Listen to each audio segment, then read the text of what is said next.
ചെയ്യുന്നതെന്നല്ല, ഞാനിപ്പോ ഉള്ളത് ലാഫെയർ ഷാർജയിലാണ്. നോമ്പുകാലമാണ്, ഇഫ്താർ പാർട്ടികളാണ്, എല്ലാവർക്കും കിറ്റ് വിതരണം ചെയ്യണം. ചിലർ ചാരിറ്റി വർക്കായിട്ട് ചെയ്യുന്നുണ്ട്. അപ്പം ലാഫെയർ നമുക്ക് കിറ്റ് കിട്ടുന്ന 15 ദിർഹംസിനുണ്ട്. ഇതിന് ചിക്കൻ ബിരിയാണിയുടെ ആണെങ്കിലും ഉണ്ട്, അതേപോലെ ഇറച്ചിച്ചോറിന്റെ ഉണ്ട്, പിന്നെ 19 ദിർഹംസിനുണ്ട്, 18 ദിർഹംസിനുണ്ട്. അങ്ങനെ പലതരത്തിലുള്ള റേറ്റിലെ കിറ്റുകളും ഉണ്ട്. അതേപോലെ നിങ്ങൾക്ക് വീട്ടിലിപ്പം ഇഫ്താറിന് കാറ്ററിംഗ് സർവീസ് ആയിട്ടും ഇവർ ചെയ്യുന്നുണ്ട്. പെരുന്നാൾക്ക് ഇനി വലിയ രീതിയിൽ ചെയ്യണമെങ്കിൽ അതിനും തയ്യാറാണ്. ഞാനിപ്പോ 15ന്റെ കിറ്റാണ് വാങ്ങിയത്. അതിലൊരു ചിക്കൻ ബിരിയാണിയുടെ കിറ്റാണ്.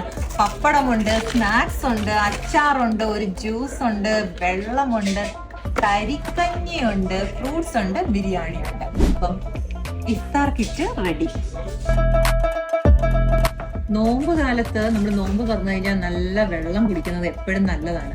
പക്ഷേ നല്ല വിശപ്പുമുണ്ട്. ലാഫെയറില് നോമ്പ് തുറയുടെ സാധനങ്ങൾ മാത്രമല്ല, അല്ലാതെ അടിപൊളി വിഭവങ്ങളും ഉണ്ട്. ഇവരുടെ വളരെ സ്പെഷ്യലാണ് എക്സ്പോ ഫിഷിലാണിത്. നല്ല ടേസ്റ്റ് ആണ്. തേങ്ങാപ്പാലിലുള്ളൊരു സ്പെഷ്യൽ പ്രിപ്പറേഷൻ ആണ്. തോൽപ്പെട്ടി ചിക്കൻ കറി. ഇത് ഏതോ വയനാട്ടിലെ സ്ഥലമല്ലേ? ഓക്കെ, നല്ല കാന്താരി അരച്ച് തേങ്ങാപ്പാലുള്ള അടിപൊളി കറിയാണ് കേട്ടോ. ഇത് കഴിക്കാതെ എങ്ങനെ പറയുന്നത് വെച്ചാൽ, ഞാൻ ഓൾറെഡി ഇവിടുന്ന് കഴിച്ച് ഇഷ്ടപ്പെട്ടിട്ട് വീണ്ടും ഓർഡർ ചെയ്ത സാധനം.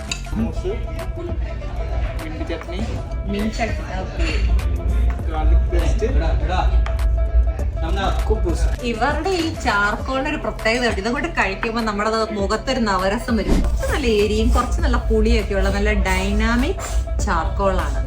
നല്ല അടിച്ച ചായയും കല്ലപ്പവും നമ്മുടെ മൂന്നാർ ചിക്കൻ കറിയും. ലൊക്കേഷൻ എവിടാന്ന് അറിയണ്ടേ? ഷാർജ ലാഫെയർ, my salon near Lulu hyper.